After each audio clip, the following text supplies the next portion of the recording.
This is IR5. It's actually IR5A and IR5B. It used to be one island, and it's split, and this end here, as you can see with all the trees down, has really largely washed away. There is somebody camping on the island, and they've got their clotheslines strung up, and there's a sand spit that goes way out over here. About 6-7 years ago, my daughter and her family were here, and she and her husband and the kids walked between these islands. Right now the sandbar between them is visible, but at high tide it's underwater a little bit. At least it was then. So that's what's happening to these islands.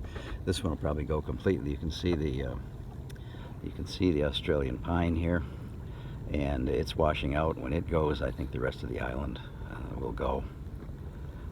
That's what's happening here as the water comes up. Well, this is the east side and the end of IR5B, and you can see all of the downed, the skeletons and bones of all of the downed Australian pines. The ironic thing is that all of this debris here on the shore is actually acting like a break wall and protecting the beach from being washed away. So while it's not very pretty, it at least provides a buffer. And as I look in, I see a few Australian pines left, but lots of Brazilian pepper, which is another invasive. These islands should be populated with pine trees, or not pine trees, palm trees, and mangrove. I've only seen one mangrove tree on these islands so far. This is IR4. It's a small island. It sits out farther toward the middle of the lagoon than the other ones that we've paddled by. It too is disappearing, although there's some high ground in the middle of it. You can see at the far end, which gets most of the high wind, that the trees are all dead and down, and all I see left that's growing there are Australian pines and pepper, Brazilian pepper. There's a long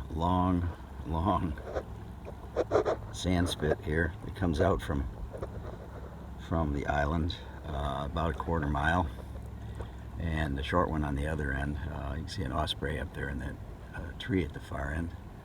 I guess you could camp on this island, but it's got the same problem the other does, and that is no bathroom facility.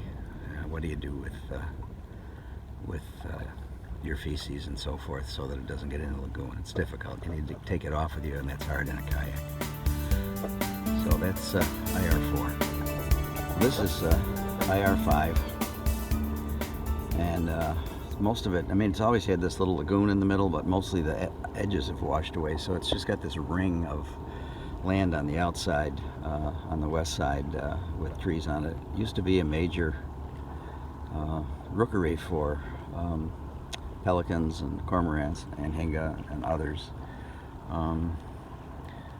That changed after some hurricanes in the early 2000s that really pretty well wiped out the colonies that were here, and so now it's, even though it's designated a wildlife island, there isn't much wildlife here. See, there's almost nothing left of this island that has all the dead Australian pines on it. It's going to wash away, almost gone now. Big osprey up there on top.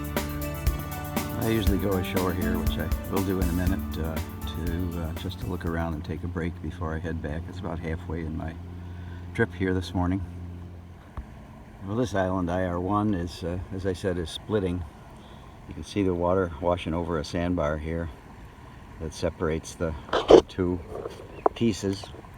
When I first came here, it was one piece. This end is largely disappearing, although the far end of it is okay.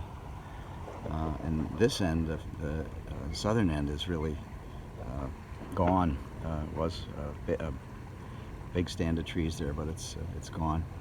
Camped on this island. I think these islands get a fair number of campers.